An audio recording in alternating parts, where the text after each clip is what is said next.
Good afternoon. I'm going to present today the status of pig repopulation program in the Philippines. Here are the contents of my presentation. The introduction, some information about the updates on the zoning status, the repopulation status, diagnostics, the availability and the procedure, the level 1 and the level 2 biosecurity classification, then followed by repopulation, the challenges, the opportunities, and the differential diagnosis. In 2022, here are the report of the Department of Agriculture that 2.97 billion budget for the hog repopulation program.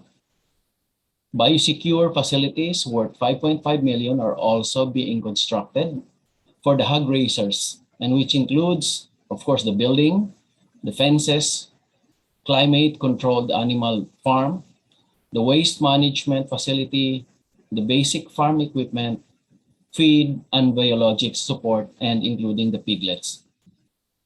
The Bantay ASF sa barangay, the department's flagship hog repopulation program with coordination of the PCSP is the main initiative the DA is seeking to make more permanent.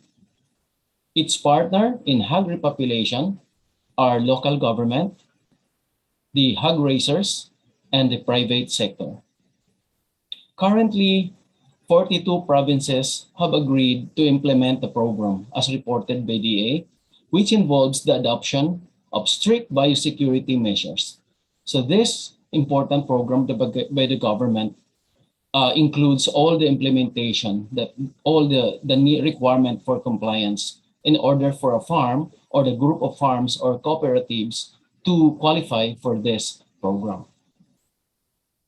The ASF Zoning Status as of May 4 in 2022, the left picture has shown that infected zones, which is in color red, are spread all over the Philippines.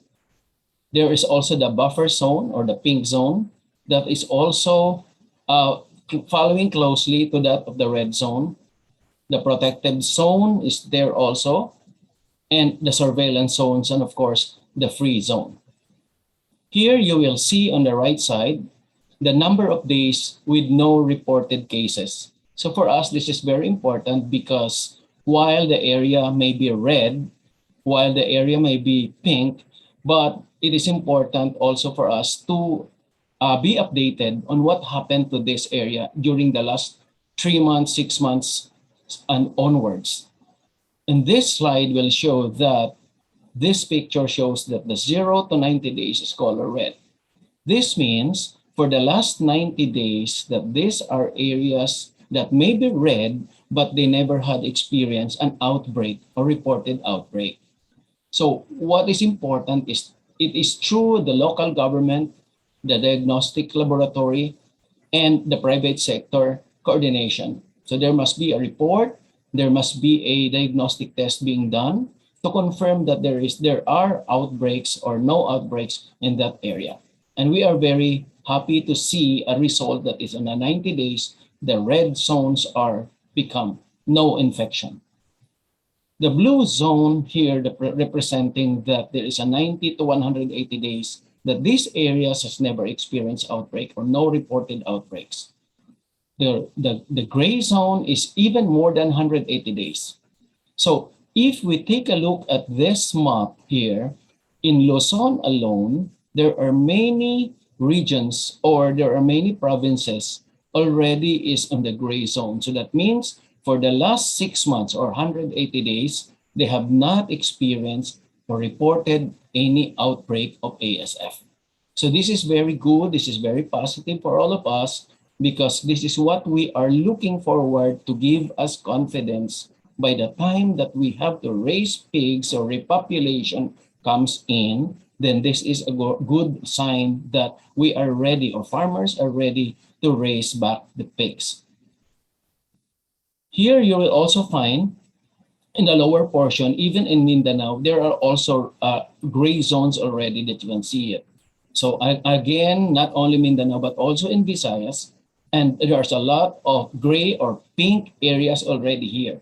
So napakagandang sinyalis po ito that the program that we have implemented, meaning the government and the private sector, has been working, no? Nag-work siya, and it gives us confidence na magkakaroon po ng magandang improvement or magandang confidence building para sa atin so that people will start doing the repopulation again. Again, we are thankful na yung green zones or the green colored provinces remain negative. So napakaganda sana at manatili sana silang laging negative. Media quoted in Cotabato as a provincial vet says, they informed lately, no, bago lang po ito, it's May 12, 2022, that there are 88 villages all over the province that has been severely affected by the second wave of ASF that started in December. So ito lang yung medyo challenge pa rin sa atin, and it's sad to hear na talagang meron pa rin pala dun sa area ng Cotabato. Sana mapabilis po ang control nito. And I have heard naman of a positive information galing sa ating colleagues from the industry na mabilis naman po nilang naalis o na-stop yung problem dun sa area ng General Santos. So itong part ng Cotabato, siguro mga other portion ito that really needs also I'm sure the government and the private sector has been helping each other talaga para makontrol ito. And again, merong isang magandang success story na may share sa atin yung ating mga colleagues doon sa General Santos, especially on the how the government and the farm or the pig raisers help each other to control the problem. Sana po tuloy-tuloy ito and everybody has learned a lot from the previous experience. Nagagamit po ito also with the help of our experts na natutulungan pong mapapabilis po ang pag-control nitong mga problem natin sa ASF. As of March 2022, ito yung mga country of provinces that were declared the pink zones. So galing po ito sa red zone, ano? And because of all the effort na ginawa po ng diagnostic labs or the LGU and the diagnostic labs together with the private veterinarians, na napabilis po ang paglipat po from red zone into a pink zone. What does this mean? Red pink zone ho kasi is a very important part ng objective natin lahat because dito po magsimula yung pag-allow ng government to do repopulation or the sentineling, no? So lahat po gustong makarating dito sa pink zone and everybody really would like to go there. But there are a long process in order to achieve this thing, no? So from here we will see that in CAR region, region 2 with its Isabela, no? So because marami na ring baboy dito sa Isabela, and even in Cagayan, Solana, Cagayan is also negative na po rito or nag-negative or na pink zone. Dito po sa Region 3, Bataan, Nueva Ecija, and dito po yung Santa Maria, Bulacan, no? So ito yung aming huling project during the last 2 to 3 months na nagkakaroon po ng sentineling. Nueva Ecija and then Pampanga, mayroon na po mga areas na na-declare na po as pink zone. Aurora, Tarlac, so may areas na rin po na declare ng pink zone. I just have noticed po na a close coordination between the LGU and BAI or the DA is really very important as a monitoring because the sooner na ma-declare po ang mga diagnostic lab na negative na yan, makapag-apply na po ang LGU ng negative status, then the BAI or the DA will easily or immediately declare naman po the area into a pink zone. So very important po na magkakaroon ng ganitong declaration because this gives confidence, lalo na't alam ng karamihan na negative na po sila, no? So this is an area na kailangan talagang ma-achieve in bawat region or bawat province. In the region 4 sa South Luzon, we all know, I also witnessed ng mga declaration po doon since last year hanggang ngayon. And many towns or cities already have been declared there as a pink zone. So some of those are San Jose, Malvar, Nasugbo, Rosario, Taysan, Talisay, Calaca, Taal, Cuenca, Laurel, San Tomas, and Lipa City. So ito po yung mga areas ng mga real swine populated area doon sa Batangas. And we are very glad na nagkaroon po ng ganitong declaration na po doon. But this one is really an effort of big effort coming from the LGU and the private sector. So napaka-active po ang mga areas na ito. Sa Region 5 po, Albay has been declared Camarines Sur, Sorsogon, and makapagsimula na rin po silang sentinelling or repopulation. Of course, with the coordination po ng government. And in Region 8 sa Abuyog, Leyte or sa Ormoc, Leyte has been declared also on pink zone. I'm sure ngayong May, marami na rin pong mga na-declare na pink zone. So what does this mean? Nakapagbigay po sa atin ng positive response, a positive feeling that yung ASF is almost gone in Luzon. Wala namang so far feedback in the Visayas, pero meron nga alam sa Mindanao.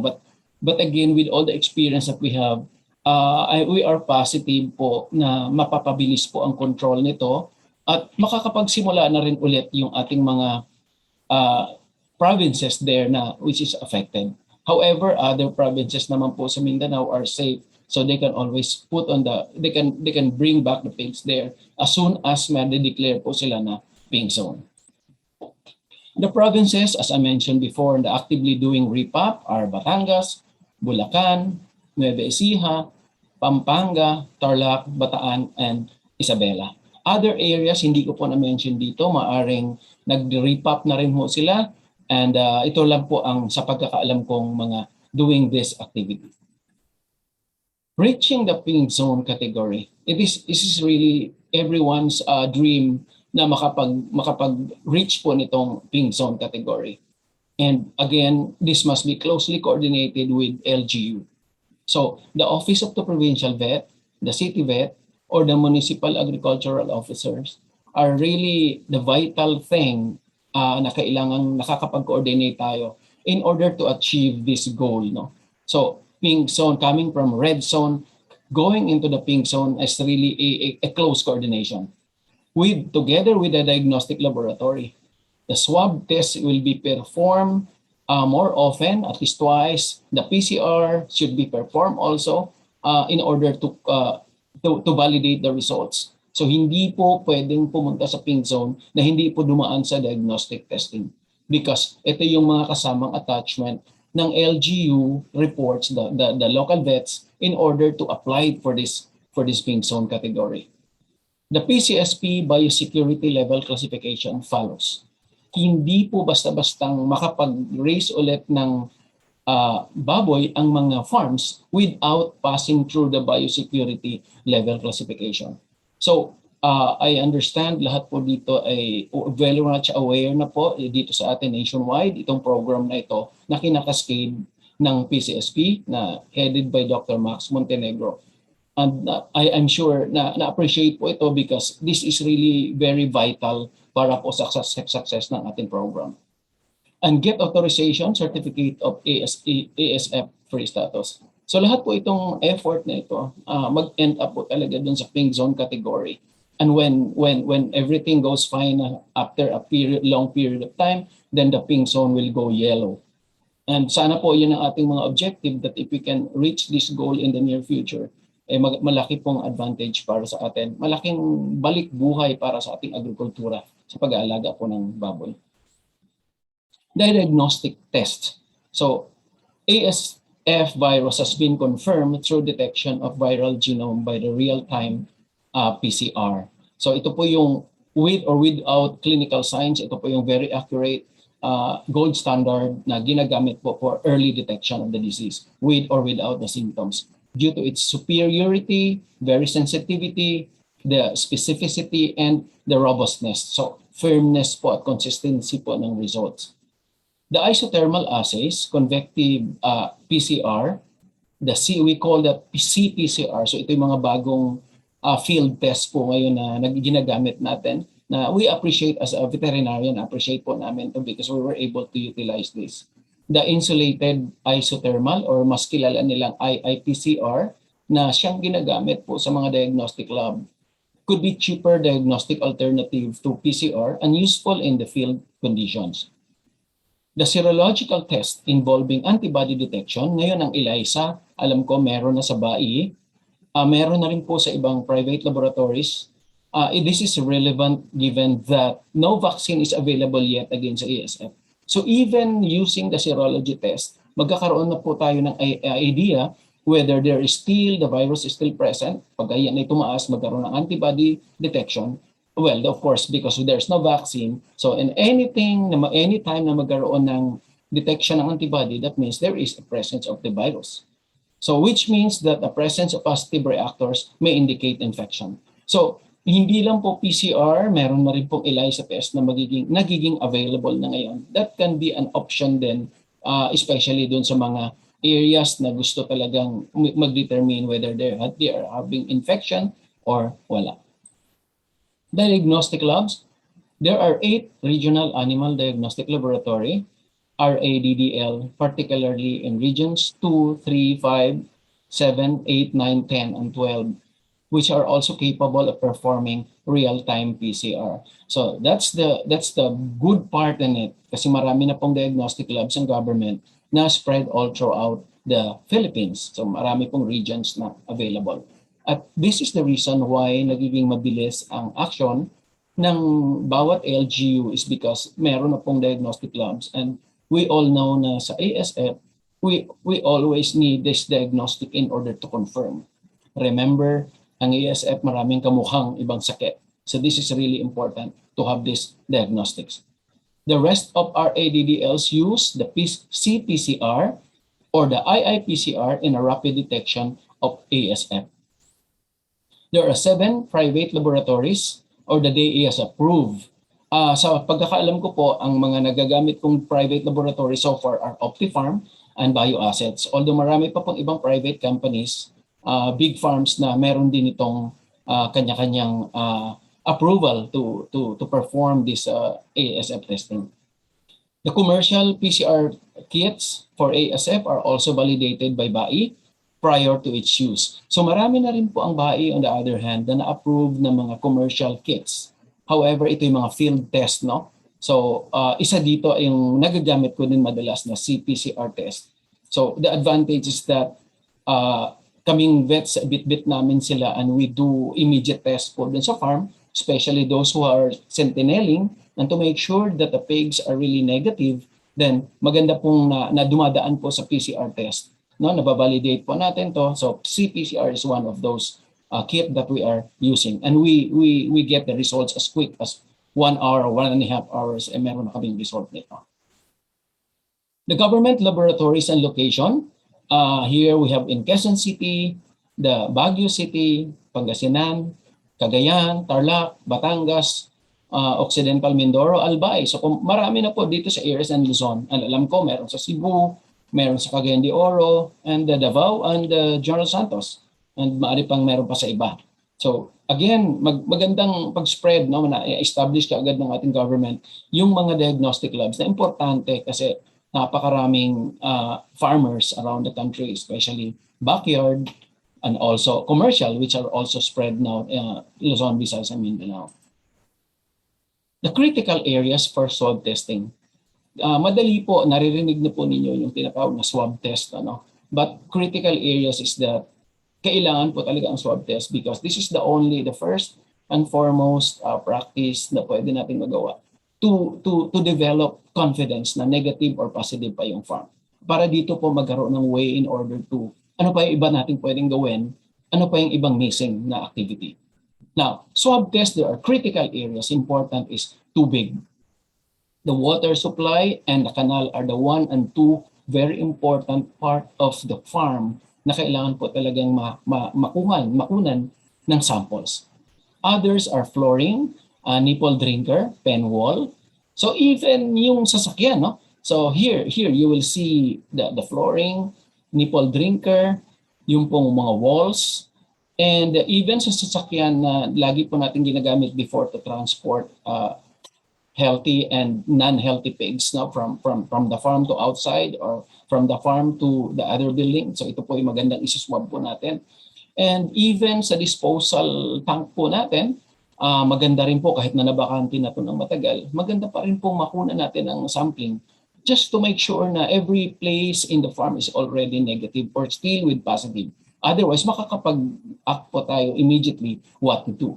So canal is an important. Hindi lang po canal in the building, but also canal outside the building. No? So mahalaga pong even if this is already 3 months, 6 months, or 1 year na pong nababakante, it is always an advantage pag nakunan po natin ang sampling ito. And again, as I mentioned before, yung water. Water na there are three parts of water na kailangan po makunan ng sample. One is the one directly from the deep well. Dapat po hindi pa nakadating sa tangke. Dapat po makunan ng sample yon. Sample could be just 100 ml is enough. And then po yung water supply na galing sa tangke na before pumunta sa mga building, dapat po makunan din natin ng sample yon. And then the thirdly, yung pong dumaan na po sa mga tubo, dapat po pagdating sa faucet, dapat po makunan din ang sample yan. What is vital in the water sampling is that yung mga nakapagbaon ng mga animals, dead animals during the kasagsagan ng outbreak, of course, we really encourage na ang mga burying of those pigs should be at least more than 100 meters or 200 meters or so, mas malayo dun sa farm, mas mabuti. And probably sila po yung nasa mga medyo babang portion. And we should gagawa po dapat ng hukay na at least mga 2 meters or 4 meters deep para po mas malalim talaga po ang baboy. But dahil po dun sa panic during the last 1 or 2 years, mababaw lang po ang nagiging nababaon, mababaw lang po naging hukay. And then nakikita natin ang problem na pag umuulan, medyo umaapaw at lumalabas din po yung mga debris or mga fluid na galing po dun sa namatay na baboy. So because of that, lalo na kung malapit siya dun sa piggery building, ang chances are, mataas po ang chance na nasasak pa rin po ng ating deep well yung mga tubig na nai-infect po niya coming from the buried pigs. So that is the irony. Yan po ang madalas na nagiging problema sa mga farms po na tuwing nagsa-swab test, kahit na 6 months na or 1 year na siyang walang baboy, still nagre-remain ang positive. So meron po mga ganong kaso. And that's because of the inappropriate po yung system sa pag-dispose during the time. So a lot of things has to be done in order to address that. Okay? Once there are pigs already and we are allowed na po to do repopulation or the sentinelling, it is important po na dadaan din po sila sa at least mga 2 pagkuha po ng sampling. So one is bago dumating yung baboy, another one is mga 2 to 3 weeks after dumating ang baboy, and then after that is 1 month before i-market ang baboy. So may mga series po na testing yan, and this makes sure na wala talagang ASF virus ang baboy. Although malaking bagay na rin po yung exposure between each pig, no? Kasi pag sila nagstay ng 2 to 3 months, usually makikita mo yung symptoms kagad, or if there are problems, makikita mo kung sila infected. Kasi if we raise pig na nasa isang kulungan na still with the virus, definitely in the next 7 to 30 days, posible pong mag-show ng clinical signs yan. So important pong merong monitoring even if you are already repopulating. So importante po na you talk to veterinarians, can be in the private or in the LGU, kasi importante pong namomonitor kasi to make sure na everything is okay. Kasi lalo na po't marami pong tayong tinatawag na false diagnostics, no? So importante pong na titingnan natin yung aspeto niya. So we do here a blood collection in order to do a quick testing ng PCR. We also, as part of our project po sa PCSP, we also help LGU or mga MAU to help them do testing, train them about how to do that testing. And then some of the areas has been doing a lot of seminars sa mga farms on repopulation, on biosecurity. These are some activities that we did in Bulacan, in Batangas, and doing the repopulation together with the city veterinarian of Lipa. So these are things na are very vital para sa mga activities at para magiging successful po yung ating programa. Again, going back to the PCSP ni Doc Max Montenegro's presentation in the past, meron po tayong tinatawag na outline of the procedure on the post-ASF infection before we repopulate. So madalas yun na pong nakita tong slide na to, but I will just highlight on the important area. Identify a farm for repopulation. So definitely clean and disinfect and decontaminate. And then allow to dry for at least 3 days. And then the bioassay, so environmental testing po. So andyan po yung mga identification whether it's positive or negative. Pag nag-positive po, babalik ko ulit yan sa tinatawag nating severe massive disinfection program at surveillance. So marami po yan. Pag siya po ay naging ASF negative, maganda't mapupunta na po sa biosecurity training, biosecurity facilities, magpupunta na po forward. And then they are allowed to raise sentinel pigs. Pag nag-positive po yan, balik po ulit sa dati. Sasara ulit yan, babalik po ulit sa dating procedure, no? Disinfection and many other practices. Pag yan po ay ASF negative, ang kagandahan dyan is they are already qualified to register the farm, to get the data and proceed to raise pigs. So from sentineling, they can now raise pigs continuously in a normal manner. The owner agrees also to regular health and biosecurity audit and visits by the deputized biosecurity officer. So yun po ang pinaka-cycle po ng approval from the time that you get a post-infection and then until the time na talaga pong babalik na po sa regular process. So isang slide lang po ito pero ang dami po nitong included na mga ifs and buts, no? So importante pong masusundan po talaga ito in order to come out with a successful repopulation program. Now going back to the biosecurity classification, ito po ang madalas na naming na-present po sa inyo, which is a very important part of our presentation. We have to observe po na hindi po makapag-repop, makapag-sentinel ang farm pag hindi po dumaan sa ganitong classification. And the LGUs are so strict, dapat po sinusunod po nila ito in order to come out with this level. In this side po, meron tayong tinatawag na factors. Meron po tayong mga description na summarize po ito pero mahaba talaga to. And then the target score, and then meron tayong classification level. So hindi po dapat papasa sa 0, dapat po either pupunta po sa level 1 at saka level 2. Usually sa backyard, okay na kung makadaan sila sa level 1, papasa sila. And meron tayong tinatawag na default score. So itong nasa yellow must be default score. Dapat po at least 18 ang score nila, pero kailangan yun po ang score 2 talaga ito. Ito pong yellow, hindi po wala po tayong score na 1 dito. Ito po dapat 0 or 2. And then sa level 2 classification, usually sa commercial farm, 2 po itong mga area na to. Pero ito pong mga vacant, ang mga bakante pong space na to is already understood na dapat po ma-apply po ito. Okay, so let's take apart individually po nito. Location. Ito po ang pinaka-challenge po sa lahat ngayon, whether you are backyard or commercial.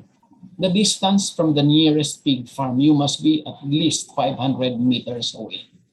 So para sa atin po, if we have a farm, commercial man ikaw or backyard, strict po ang government dito na if you are there, dapat po ang 500 meters away from you must be the next pig farm, whether maliit yan or malaki. Hindi po pwedeng magkatabi, hindi pwedeng magkalapit, no? So isa sa mga challenge ko kaagad natin sa ating biosecurity classification is that there must be enough distance from the farm. And the LGU are the one that are implementing this. The other one is clearly demarcated line, the CDL, clean and dirty line with fence. So with fence, no? So ito po madalas nating napag-discussan na, it's about the barcode na hindi po enough nang merong barcode doon sa pinaka-building sa ating bahay, pero kailangan pong within the piggery na nasa likuran ng bahay, dapat po meron pong sarili talaga siyang fence. No? So importante para to avoid stray dogs, stray pigs, or stray animals, mga kambing or baka or anybody na hindi po sana makapasok doon para po maiwasan po ang problem about contamination. Next is the facilities. You have here shower in, shower out. Ito po madalas nating topic. So importante pong na i-apply ito. the complete change of clothes and dedicated boots. So importante pong na-emphasize po natin sa farm. And then sa classification level 2, yung pong pest control program in place. Siyempre yung mga daga, yung po importante pong may programa po para maialis yun. The regular cleaning and disinfection, of course, normal yon. Observe the minimum downtime and usually po sa atin mga 2 to 3 days po dapat ito. But in this PCSP biosecurity ay at least 1 night before entry to the farm ay pinapayagan na rin po kasi importante lang naliligo at nagpapalit po ng damit. Now another area is the supply decontamination facility. This is the farm and the personnel. No? Decontamination meaning the disinfection of food and chlorine or citric acid, farm supply with ozone or fumigation or UV light para sa ating mga gamit na ipapasok sa farm. Even sa ating cellphone, dapat dumaan po sa UV light. Hindi po magagawa sa level 1 yon. So we put that in the level 2. Of course, mas malaki ang commercial farm, mas maraming challenges. So hindi talaga pwedeng hindi natin i-apply. Next is no pork products from outside. This is clear. Yung pong water chlorination, unregularly tested for contamination. Yung po ay alam natin lahat po yan. Kailangan po natin gagawin na ngayon to, especially with this new thing para sa ating new life na po sa ating mga piggery farm. No feed bags allowed inside the high secured area. So yung pa isa pa sa mga dapat ma-emphasize po natin yan. And alam natin no swill feeding na po pare-pareho. And then lastly, mga biyaheros and visitors allowed, hindi dapat sila ina-allow sa loob ng farm. At saka po yung outside vehicle ay hindi rin po allowed pumasok sa farm. These are strictly mga biosecurity procedure na kailangan po talagang sundin. And kami po inuulit-ulit po namin to because we wanted the farms to really follow this. No? At saka siyempre, together with our help from the MAO or the government, importante pong na-implement po talaga ito. The feed compliance. Feed meal biosecurity protocol has been implemented. Importante po ang feed meal because feeds are also a possible source. No use of animal protein in the pig ration. So ito malaking issue. Lately lang na-discuss yung animal protein and pig protein that is being used for aquaculture. No? So nagiging issue din po ito. The use of pelletized feeds is my advantage because it can somehow kill the virus. And the use of feed mitigants are nagiging practices na po ito. And no feed bags allowed inside the farm. So yun talaga ang laging na-emphasize na hindi pwedeng magdala ng feed bags inside the farm. Alam natin na ito ang ating regular practice in the past pero we have to change this na po. Gawa na lang po ng anumang ibang paraan in order to apply this. What made the farms to repopulate now? Bakit sila nakapag-repopulate na? Number 1, there is a government initiative. So ito po yung Inspire program, no? And assistance. So DA, BAI, LGU has been doing this. The private sector's assistance. Mayroon po ang program ang PBDA sa Bulacan. Nakakatulong sila about disposal po ng mga baboy. PCSP doing a lot of seminars. The hog associations are helping disseminating informations. The NAPFED, the ProPort, cooperatives encouraging and helping members. So, andyan na po ngayon kasi dahil po ang gusto ng DA or the government na laging cooperative po ang involved po dito sa assistance.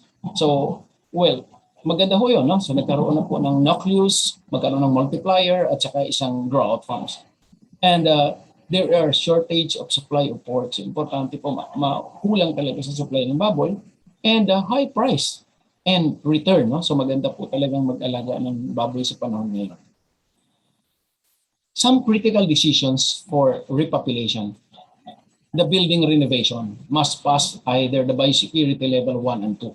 So that's mentioned a while ago. So yung paglagay ng net is one important classification. Securing the clean area versus dirty area.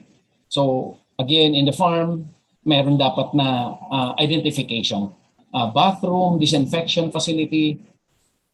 The testing must have undergone at least 2 environmental swab tests kahit paano, no, to make sure that the farm is negative. Planning how many gilts to order, timetable, at meron bang budget. So yun po, pagka po hindi maka-qualify dun sa government's Inspire program, then we really have to go ourselves, no? So mag-invest talaga tayo ulit, mag-aalaga ulit tayo ng ating baboy. And the source of breeders, isa pang problem yun. Saan ba kukunin? Meron bang available na F1 gilts? Meron pa ba? Magkano? Saan kukuha ng barako? Or similya lang ba? Kanino? So these are also critical decision because para tayo nagsimula ulit ng ating piggery, ano po? So when you start, again, fresh ang farm. So dapat fresh din ang mind, fresh din ang ating mga gagamiting alaga. Renovated warehouse, so must also conform with the warehouse standards. New feed formulation, possibly. The source of ingredients, yes. Very strict na on selecting those sources. At saka yung ingredients, at saka siyempre disinfection.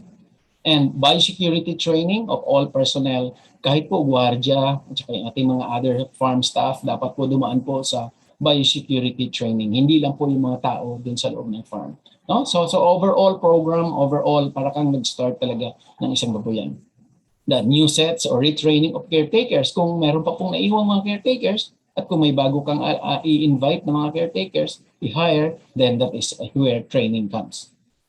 Opportunities to do repopulation. Farm has been vacant for almost more than a year, almost 3 years now. So mas mataas ang chances na malinis na po yan. Confidence that ASF is no longer present in the farm or no longer present in the province or the area or in the province. A fresh start for the farm again. So clean and renovated. So bagong simula.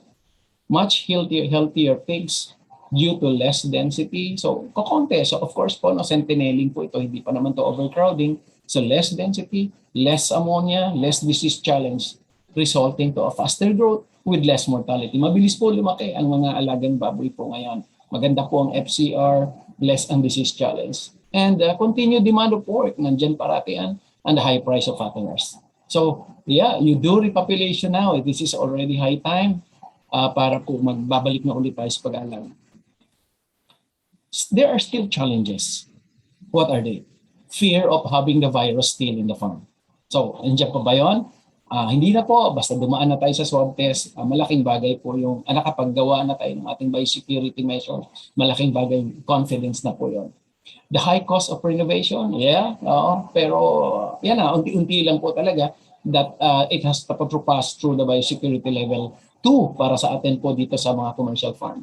Budget, labor force, high price and shortage of F1 gilts, at saka high cost of feeds and feed ingredients. Well, given na po yan, alam natin na kaya na po nating gagawin yan. What's the current situation of repopulation?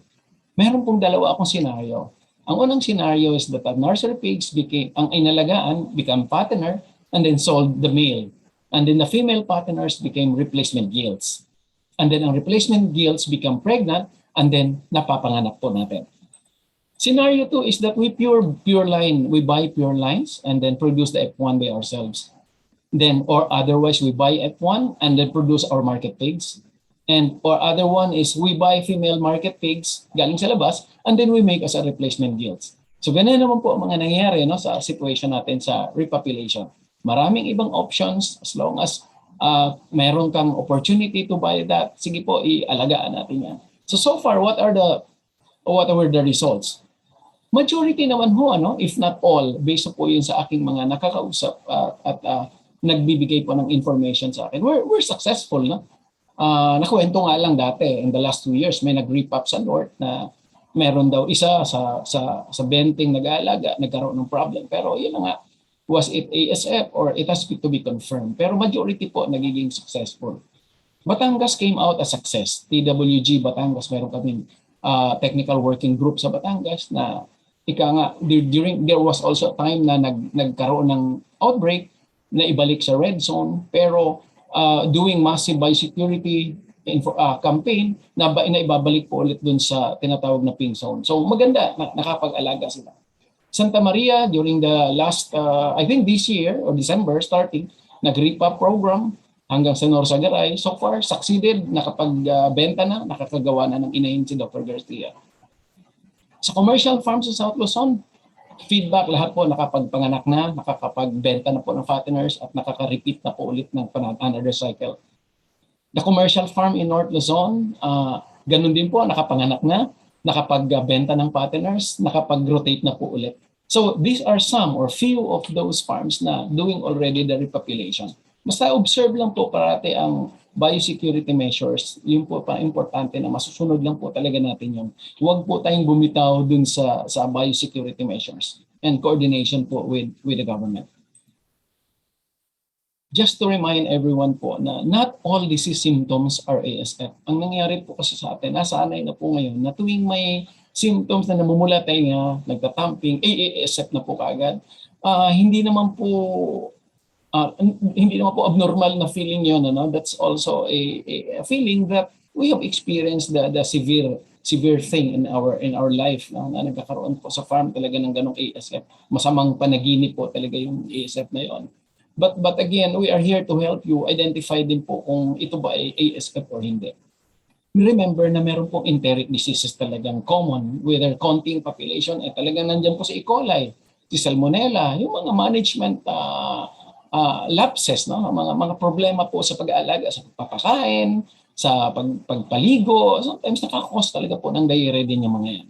Systemic diseases, si mycotoxin, alam naman natin na every year for the last 10, 20 years, nandiyan naman po talaga si mycotoxin is always a problem. Kaya nga po importanteng maganda talaga ang klase natin sa feed ingredients, maganda talaga ang klase ng feeds na ginagamit natin para iwasan na po itong problema to. Kasi we all know mycotoxin, siya yung pinaka-systemic, no? Lahat covered niya. And si Glassers, Strep suis, common yan sa nursery. Respiratory, ito po ay madalas na mas related po sa ASF, no? Pero remember, ang mga respiratory, marami siya. Meron dito po, may 4 na viral diseases na meron din po respiratory signs. Si swine flu, na common sa tag-ulan at sa mga bagong change ng weather, ngayong June, at saka mga December, January, common po si flu. Si PRRS po, common yan sa nursery at saka sa grower all year. Yan po ay talagang closely resembling ASF. So kailangan talagang na-aralang mabuti, natitest ng mabuti. Kaya importante, vaccinated po sila talaga nito para iiwasan po natin ang chances of getting ASF. Si hog cholera, sows, nursery, change of weather. Alam niyo naman, May, June, July, dito sa atin talagang hog cholera is always present. Is laging pumapasok. So, be careful, be vigilant po sa programa natin dito sa farm. Now this is the time kasi konti pa ang population natin. Importante, let's do the vaccination, let's do the proper management. Maganda po ang magiging resulta po ngayon. Si PCV2, that is also there, grower finisher. So sila po yung mga madalas nating nakikitang problems, no? Anytime. Well, ang PCSP meron laging anbai has an approved ASF diagnostic guide. So hindi ko na po kailangan i-discuss ito today, but these are signs, especially for veterinarians, na mag-guide po sa atin in order to help diagnosis the first signs of the diseases. Habang wala pa yung testing, ito naman po ang mga critical signs at meron po tayong mga scoring in order to come out with a highly suspicious of ASF. So, lagi pong i-involve po natin in local vets or private vets, mga consultants, kasi malaking tulong para in order to make our program successful. Kwentuhan niyo po kami parate, bigyan niyo po kami ng update para po kami nakakatulong po sa inyo. So lab confirmation still is very important. Some of the differential diagnosis, African swine fever can also cause like these symptoms, but diyan po ay dysentery, ileitis, or Clostridium po yan. So hindi po lahat ng may ganitong signs is always ASF, no? Pag meron po tayong namumula mata or sometimes nagkakaroon ng discharge dito sa eyes, hindi po yan laging ASF because kaya po in swine influenza po yan.